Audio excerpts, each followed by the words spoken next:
তো আজ জামায়াতে ইসলামীকে নিষিদ্ধ ঘোষণা করে তারেক রহমান, আওয়ামী লীগের সাথে জোট করে বিএনপি। বাংলাদেশ জামায়াতে ইসলামীর আমির জনাব ডাক্তার শফিকুর রহমান তার নিজের ভাষায় অভিনব প্রস্তাব দিয়েছেন। এদিকে আজ বিএনপি সরকার জামায়াতে ইসলামীকে নিষিদ্ধ ঘোষণা করেছে। তারেক রহমান আওয়ামী লীগের সাথে জোট করেছে। এই নিয়ে দেশ আবার উত্তাল হয়। প্রত্যেকটা শিক্ষার্থীরা সারা 64 জেলায় রাজপথে নেমেছে। 2042 সাল পর্যন্ত ক্ষমতায় থাকতে চায় তারেক জিয়া।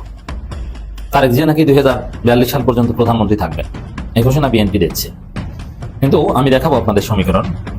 তারেক জিয়া থাকতে পারেন যদি এই ধরনের ফেসিবাদী মানসিকতা আসলেই প্রসেস করেন। প্রফেসর ইউনূস এবং বাংলাদেশের আত্মস্বীকৃত পৃথিবী খ্যাত আইনজীবী মানে আইনের শিক্ষক আসিফ নজরুল তাদের মেটিকুলাস ডিজাইনে তৈরি করা এবার ইনকিলাব মঞ্চের সমস্ত প্ল্যানে একেবারে পানি ঢেলে দিল র।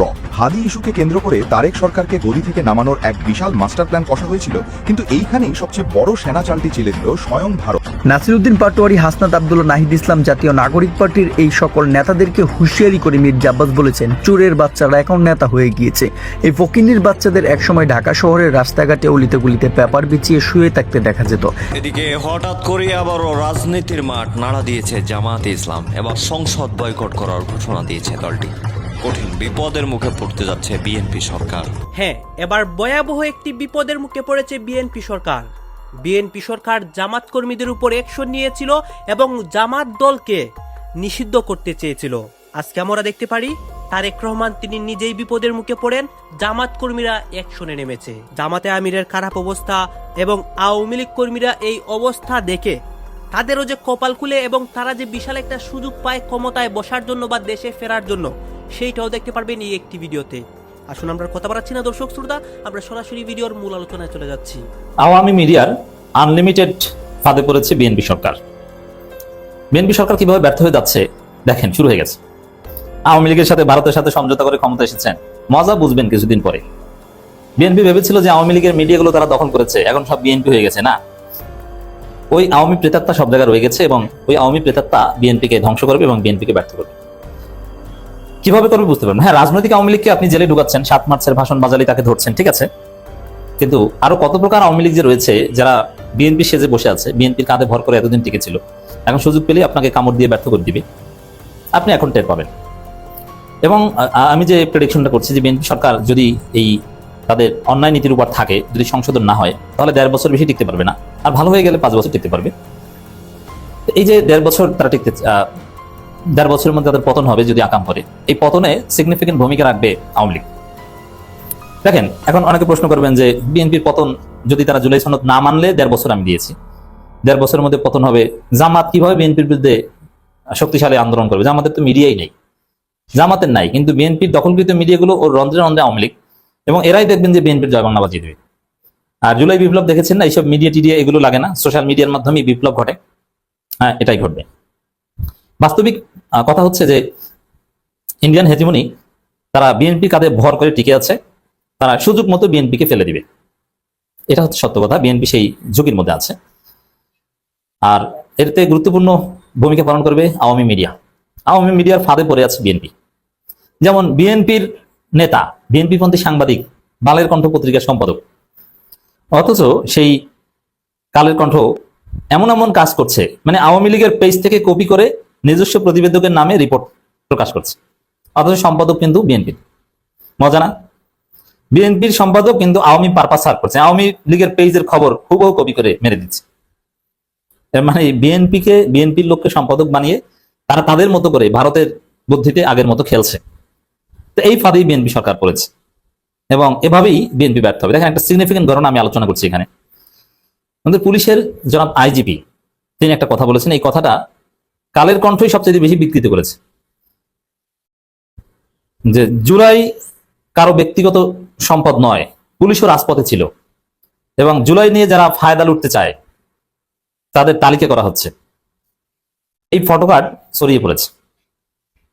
এখন এটা নিয়ে পুলিশের আইজিপির বিরুদ্ধে জনমনে তীব্র ক্ষোভ বিরাজ করছে, যে এটা আবার জুলাই রাজপথে পুলিশ ছিল, এটা কেমন কথা? এটা তো ধৃষ্টতাপূর্ণ কথা। কারণ পুলিশই তো এই গণহত্যা করেছে, পুলিশের বিরুদ্ধে ছিল জনগণের যুদ্ধ। জুলাই রাজপথে তো ছিল এরা গুলি করতে, কিন্তু সেখানে জুলাই পুলিশকে পজিটিভলি উপস্থাপন করছে জুলাইয়ে আইজিপি। আইজিপি তো জুলাইয়ের আওয়ামী পুলিশ, এরকম একটা পারসেপশন তৈরি হয়েছে এই খবর থেকে। এবং যারা জুলাই নিয়ে ফায়দা লুটতে চায় তাদের তালিকা করা হচ্ছে, জুলাই কারো ব্যক্তিগত সম্পদ নয়। এটা থেকেও বোঝা যায় যে যারা জুলাই পন্থী তাদের খবর আছে, জুলাই নিয়ে রাজনীতি করা যাবে না, এর মানে জুলাই মনে হয় নিষিদ্ধ কিছু, এরকম একটা মেসেজ কালের কণ্ঠ সহ সমস্ত পত্রিকা ছড়িয়ে দিয়েছে। এবার ইনকিলাব মঞ্চের সমস্ত প্ল্যানে একেবারে পানি ঢেলে দিল হাদি ইস্যুকে কেন্দ্র করে তারেক সরকারকে গদি থেকে নামানোর এক বিশাল মাস্টার প্ল্যান কষা হয়েছিল, কিন্তু এইখানেই সবচেয়ে বড় সেনা চালটি চেলে দিল স্বয়ং ভারত। হাদির অপরাধীদের হঠাৎ করেই ফিরিয়ে দেওয়ার এই ভেলকিবাজির পেছনের আসল কাহিনী শুনলে চোখ কপালে উঠবে। তলে তলে তারেককে ক্ষমতায় টিকিয়ে রাখতে গিয়ে শেষমেশ শেখ হাসিনার সঙ্গে চরম গাদ্দারি করে বসল সুযোগ সন্ধানী এই দেশটি। এমনিতেই হাসিনাকে আশ্রয় দিয়ে পুরো দুনিয়ার কাছে নিজেদের ভাবমূর্তি ধুলোয় মিশিয়ে দিয়েছে তারা। এখন নতুন করে বাংলাদেশকে কোনোভাবেই হাতছাড়া করতে রাজি নয় ভারত, আর তাই নিজেদের পিঠ বাঁচাতে এক শেয়ানা বুদ্ধির আশ্রয় নিল তারা। কিন্তু আসল প্রশ্ন হলো, এই ঘটনার পর কি এবার হাসিনাকেও ভারত থেকে ঘাড় ধাক্কা খেতে হবে? আজকের বিশেষ প্রতিবেদনে এই দুই মেরুর সব গোপন চালবাজি আর রাজনীতির এক অবিশ্বাস্য গেম প্ল্যান একেবারে পানির মতো পরিষ্কার করে দেওয়া হবে। গত বছরের ডিসেম্বরের 12 তারিখের কথা, ঢাকার পল্টনের বক্স কালভার্ট রোডে জুম্মার নামাজের পর বিশাল এক জমায়েত চলছিল। চারিদিকে তখন অনেক মানুষের ভিড় আর ব্যস্ততা। ঠিক সেই সময় একটি চলন্ত অটোরিকশা থেকে ইনকিলাব মঞ্চের মুখপাত্র শরীফ ওসমান হাদিকে খুব কাছ থেকে টার্গেট করে চিরতরে শেষ করে দেওয়ার এক ভয়ঙ্কর ঘটনা ঘটে যায়। তাকে দ্রুত উদ্ধার করে উন্নত চিকিৎসার জন্য সিঙ্গাপুরের একটি হাসপাতালে নিয়ে যাওয়া হয়। সেখানে টানা কয়েকদিন দীর্ঘ লড়াই করার পর 18 তারিখ তিনি চিরদিনের জন্য বিদায় নেন। এই ঘটনার পর সারা দেশের মানুষ একেবারে রাগে ফেটে পড়েছিল। ইনকিলাব মঞ্চের অনুসারীরা এবং হাদির সমর্থকরা বিচারের দাবিতে রাজপথে টানা আন্দোলন চালিয়ে যাচ্ছিল। তাদের একটাই দাবি ছিল, যারা এই জঘন্য কাজের সাথে জড়িত তাদের দ্রুত ধরে এনে উচিত শিক্ষা দিতে হবে। দেখতে দেখতে 3টি মাস পার হয়ে গেল। সবার ধারণা ছিল অপরাধীরা হয়তো পার পেয়ে যাবে, কিন্তু হঠাৎ করেই পাশার দান একেবারে উল্টে গেল। ভারতের পশ্চিমবঙ্গের বনগা সীমান্ত থেকে এই ঘটনার মূল শুটার ফয়সাল করিম মাসুদ এবং তার সহযোগী আলমগীর হোসেনকে গ্রেফতার করা হয়েছে। শুধু তাই নয়, তাদের রিমান্ডেও নেওয়া হয়েছে, এমনকি বাংলাদেশে পাঠানোর কাজও বেশ জোরসোরে শুরু হয়ে গেছে।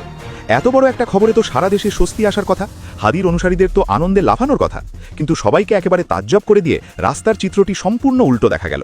সামাজিক যোগাযোগ মাধ্যম থেকে শুরু করে রাজপথ, সব জায়গায় ইনকিলাব মঞ্চের সমর্থকদের মধ্যে এক অদ্ভুত রকমের নীরবতা। দীর্ঘ 3 মাস ধরে যে খবরের জন্য তারা তীর্থের কাকের মতো অপেক্ষা করছিল, সেই খবর আসার পরেও তাদের এই চুপচাপ থাকার পেছনে আসলে কী কাহিনী লুকিয়ে আছে তা নিয়ে এখন জোর আলোচনা চলছে। একটু ভালোভাবে খেয়াল করলেই দেখা যায় যে এর পেছনে মূলত রাজনীতির এক বিশাল ছক কষা হয়েছিল। বর্তমান সময়ে তারেক সরকারকে ক্ষমতার গদি থেকে টেনে নামানোর বা অন্তত খুব বিপদে ফেলার অন্যতম বড় একটি হাতিয়ার হয়ে উঠেছিল এই হাদি ইস্যু। হিসাবটা ছিল একেবারে সাধারণ কিন্তু ভয়ঙ্কর রকমের চতুর।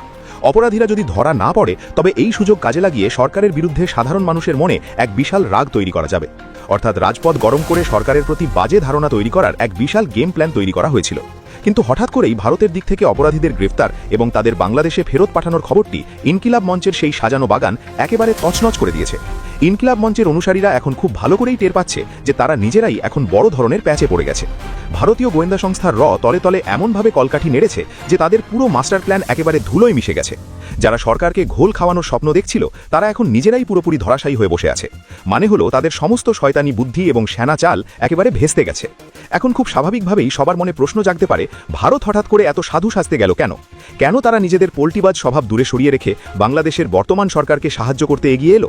এর পেছনেও রয়েছে বাংলাদেশের প্রতিরক্ষা গোয়েন্দা সংস্থা DGFI এর এক চমকে দেওয়ার মতো ভেলকিবাজি। প্রফেসর ইউনুস এবং বাংলাদেশের আত্মস্বীকৃত পৃথিবী খ্যাত আইনজীবী মানে আইনের শিক্ষক আসিফ নজরুল, তাদের মেটিকুলাস ডিজাইনে তৈরি করা যে আন্তর্জাতিক অপরাধ ট্রাইব্যুনালে শেখ হাসিনার বিচারের যে ব্যবস্থা, যে সেই ব্যবস্থা নিয়ে অনেক বিতর্ক হয়েছে। শেখ হাসিনার বিচার কেন সাধারণ আদালতে হবে না? শেখ হাসিনার বিচার করতে কেন সাধারণ আদালতে না হলে আলাদা একটা ট্রাইব্যুনাল গঠন করা হবে না? কেন যুদ্ধাপরাধীদের বিচারের ট্রাইব্যুনালে শেখ হাসিনার বিচার করা হবে? এটা যুদ্ধাপরাধীদের বিচার শেখ হাসিনা করেছিলেন এই কারণে রাজনৈতিক প্রতিহিংসা কিংবা রাজনৈতিক প্রতিশোধ নেওয়ার একটা প্রক্রিয়া কিনা, এই আলোচনাগুলো ছিল। আমরা সেই আলোচনায় যেতে চাই না।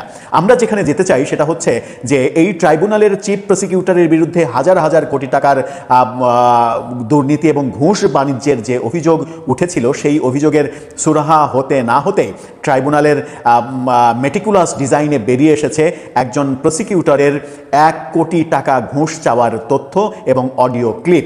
একজন ক্লায়েন্টের কাছ থেকে একজন আসামিকে খালাস করে দেওয়ার জন্য 1 কোটি টাকা ঘুষ চেয়েছেন ট্রাইব্যুনালের একজন প্রসিকিউটর, এবং সেই তথ্য ফাঁস হয়ে যাওয়ার কারণে তাকে সরকার সরিয়েও দিয়েছে কৌশলে। ধারণা করা হচ্ছে এবং অভিযোগ রয়েছে এই ট্রাইব্যুনাল যাদের নিয়ে গঠন করা হয়েছিল, প্রসিকিউশন টিম যাদের নিয়ে গঠন করা হয়েছিল এবং পুরো ট্রাইব্যুনালই মূলত যাদের নিয়ে গঠন করা হয়েছিল, তারা একটি ধর্মভিত্তিক রাজনৈতিক দলের মতাদর্শে উদ্বুদ্ধ কিংবা মতাদর্শের লোক। এবং আসিফ নজরুল মেটিকুলাস ডিজাইনে এই কাজটা করেছিলেন প্রফেসর ইউনুসের মেটিকুলাস পরামর্শে।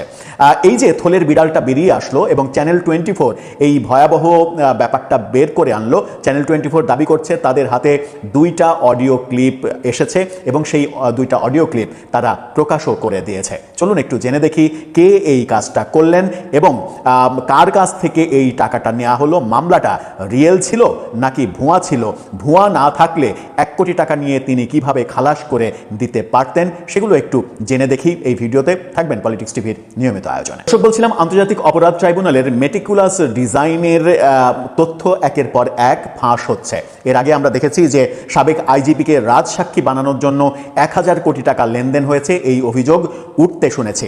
সেই অভিযোগের সুরাহা এখন পর্যন্ত নতুন সরকার করেনি। হয়তো তদন্ত করলে কেঁচো খুঁড়তে সাপ বেরিয়ে আসতেও পারে। সেটা তদন্ত সাপেক্ষ। তদন্ত করে বের হয়ে না আসা পর্যন্ত আমরা তো কাউকে নির্দিষ্ট করে অপরাধী বলতে পারি না। কিন্তু এবার একেবারে তথ্য প্রমাণ হাতে গণমাধ্যমের। আর ট্রাইব্যুনালের একজন প্রসিকিউটর শেখ হাসিনা আমলের এমপি ফজলে করিমের আইনজীবীর কাছ থেকে 1 কোটি টাকা চেয়েছেন। 2 জন নারীর সঙ্গে তিনি কথা বলেছেন এবং 2 জন নারীর সঙ্গে কথা বলার অডিও চ্যানেল 24 এর কাছে এসে গেছে। 2042 সাল পর্যন্ত ক্ষমতায় থাকতে চায় তারেক জিয়া।